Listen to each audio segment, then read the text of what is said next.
إلي أنه استمع نفر من الجن فقالوا إنا سمعنا قرآنا عجبا اعوذ باللہ السمیع العلیم من الشیطان اللعین الرجیم بسم اللہ الرحمن الرحیم بدأت بسم اللہ فی الدرس اولا تبارک رحمانا رحیما وموئلا وثنیت صلی اللہ ربی علی الرضا محمد المہدى الى الناس مرسلا وعطرته ثم الصحابة ثم من تلاهم على الإحسان بالخير وبلا وثلثت أن الحمد لله دائما وما ليس مبدوءا به أجزم العلا۔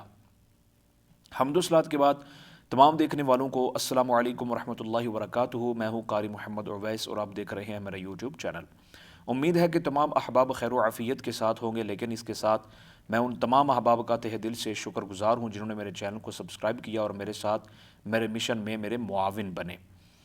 اور میرا مشن آپ کو معلوم ہی ہے کہ درست تلفظ کے ساتھ، ادائیگی تجوید کے ساتھ، احسن طریقے سے عربی لہب و لہجہ میں ترتیل کے ساتھ قرآن پاک کو پڑھنا، سیکھنا، سکھانا اور پھر قرآن پاک کو سمجھ کر اس کے مطابق عملی زندگی گزارنا۔ دعا کریں کہ اللہ کریم مجھے اپنی منزل میں کامیابی و کامرانی عطا فرمائے۔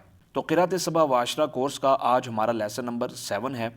تو آج کے سبق میں آپ کو بتاؤں گا کہ قراءت، روایات اور ترک میں کیا فرق ہے، کسے کہتے ہیں۔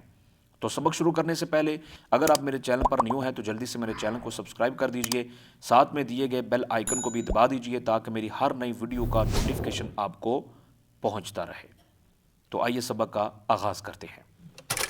آج کا سبق جو ہے وہ بہت ہی آسان ہے، اور وہ کیا ہے کہ قراءت، روایات اور ترک میں کیا فرق ہے۔ تو بہت سمپل سا فرق ہے، اس کو آپ نے توجہ کے ساتھ کیا کرنا ہے، شروع سے آخر تک سننا ہے۔ تو انشاءاللہ عزیز جب شروع سے آخر تک آپ بات سنیں گے تو آپ کو بات سمجھنے میں کسی بھی قسم کی کوئی دقت پریشانی نہیں ہوگی۔ اگر آپ تھوڑا سا سن لیں گے بعد میں آپ کے ذہن میں بہت سارے سوالات اور اشکال پیدا ہو سکتے ہیں، اس لیے شروع سے آخر تک دیکھنا جو ہے یہ بہت ہی آپ کے لیے ضروری ہے۔ جب آپ شروع سے آخر تک ویڈیو کو دیکھیں گے تو انشاءاللہ عزیز کوئی بھی کسی قسم کا سوال آپ کے ذہن میں نہیں رہے گا۔ تو بہت سمپل سا فرق ہے قراءت، روایات اور ترک کے درمیان۔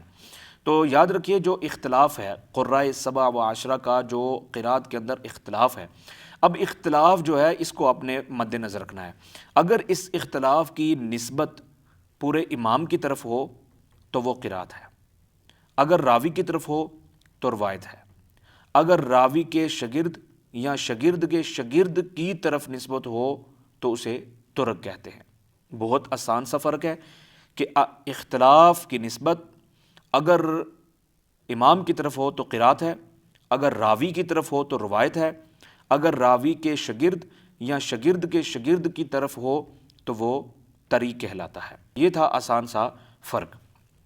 جیسا کہ مثال کے طور پہ دو صورتوں کے درمیان بسم اللہ الرحمن الرحیم پڑھنا امام ابن کثیر کی قراءت ہے، اور سیدنا امام قالون رحمۃ اللہ تعالیٰ کی روایت ہے سیدنا امام ابو نافع مدنی رحمۃ اللہ تعالیٰ علیہ سے، جبکہ امام ابو عدی رحمۃ اللہ تعالیٰ علیہ کا طریق ہے ابن سیف سے، جس کو انہوں نے ازراق سے اور پھر ازراق نے امام ورش رحمۃ اللہ تعالیٰ سے کیا کیا، نقل کیا۔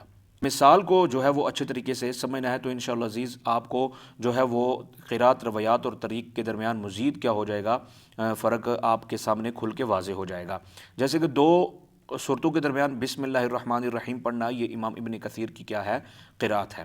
اب یہ پڑھنا واجب ہے یا نہیں پڑھنا ہے تو انشاءاللہ عزیز اگلے لیسن کے اندر جو ہے نا وہ اس کی مزید وضاحت جو ہے وہ میں آپ کے سامنے رکھوں گا کہ یہ پڑھنا کیا ہے کیا نہیں ہے، اختلاف کیسا ہے۔ لیکن آپ نے صرف اس وقت اتنا ہی سمجھنا ہے کہ دو صورتوں کے درمیان بسم اللہ الرحمن الرحیم کا پڑھنا جو ہے یہ مختلف ہی مسئلہ ہے۔ تو اب اس اختلاف کی نسبت ظاہر ہے امام کی طرف ہو رہی ہے تو امام ابن کثیر کی طرف ہو رہی ہے، تو یہ اب اختلاف کی نسبت امام کی طرف ہے تو اسے کیا کہیں گے، قراءت کہیں گے، ٹھیک ہے۔ آگے جو ہے وہ اب بسم اللہ الرحمن الرحیم دو صورتوں کے درمیان پڑھنا جو ہے یہ امام قالون رحمۃ اللہ تعالیٰ کی روایت ہے، جو وہ امام ابو نافع مدنی سے کیا کرتے ہیں، لیتے ہیں۔ تو اب وہ روایت لیتے ہیں تو یہ اب اختلاف کی نسبت راوی کی طرف ہو گئی ہے تو یہ کیا ہے، روایت ہے، ٹھیک ہے۔ آگے امام ابو عدی رحمۃ اللہ تعالیٰ کا طریق ہے. کیسے طریق ہے؟ ظاہر نے آپ کو بتایا کہ اگر اختلاف کی نسبت راوی کے شاگرد کی طرف ہو یا شاگرد کے شاگرد کی، تو یہاں پر امام ابو عدی رحمۃ اللہ تعالیٰ جو ہے وہ ابن سیف سے کیا کر رہے ہیں؟ نقل کر رہے ہیں. تو ظاہر ہے یہ راوی کی نسبت شاگرد کی طرف ہو رہی ہے. امام ابو عدی راوی ہیں تو آگے ابن سیف کیا ہے؟ ان کے شاگرد ہیں. پھر آگے ابن سیف کے کیا ہیں؟ شاگرد ہیں امام ازراق. تو ازراق جو ہے وہ امام ورش سے کیا کرتے ہیں؟ نقل کرتے ہیں. تو اب یہ کیا ہو گیا؟ اختلاف کی نسبت جو ہے وہ راوی کے شاگرد کی طرف اور شاگرد کے شاگرد کی طرف. تو اب یہ کیا ہو گیا؟ تاریخ کہلاتا ہے. تو ناظرین کرام، آج کا لیسن جو ہے وہ ختم ہوا. آج کا لیسن صرف اتنا ہی تھا کہ قرات، روایات اور طرق میں کیا فرق ہے، اور بہت سمپل سا فرق ہے جو میں نے آپ کے سامنے رکھا ہے. انشاءاللہ عزیز امید ہے کہ آپ کو سمجھ آ گیا ہوگا. تو اگلے لیسن میں مزید آپ کے لیے کیا ہو جائے گا؟ سمجھنا آسان ہو جائے گا. اور میری کوشش رہے گی کہ انشاءاللہ عزیز آپ کو قرات سبع و عشرہ کورس کے اسباق اس طریقے سے جو ہے وہ لے کے آؤں، سمجھنے میں کسی بھی قسم کا کوئی جو ہے وہ مسئلہ درپیش نہ آئے. تو انشاءاللہ عزیز اگلے لیسن میں میری اور آپ کی ملاقات ہوگی. مجھے چیز کو اپنی دعاؤں میں یاد رکھیے. اللہ حافظ. السلام علیکم ورحمۃ اللہ وبرکاتہ. أوحي إلي أنه استمع نفر من الجن فقالوا إنا سمعنا قرآنا عجبا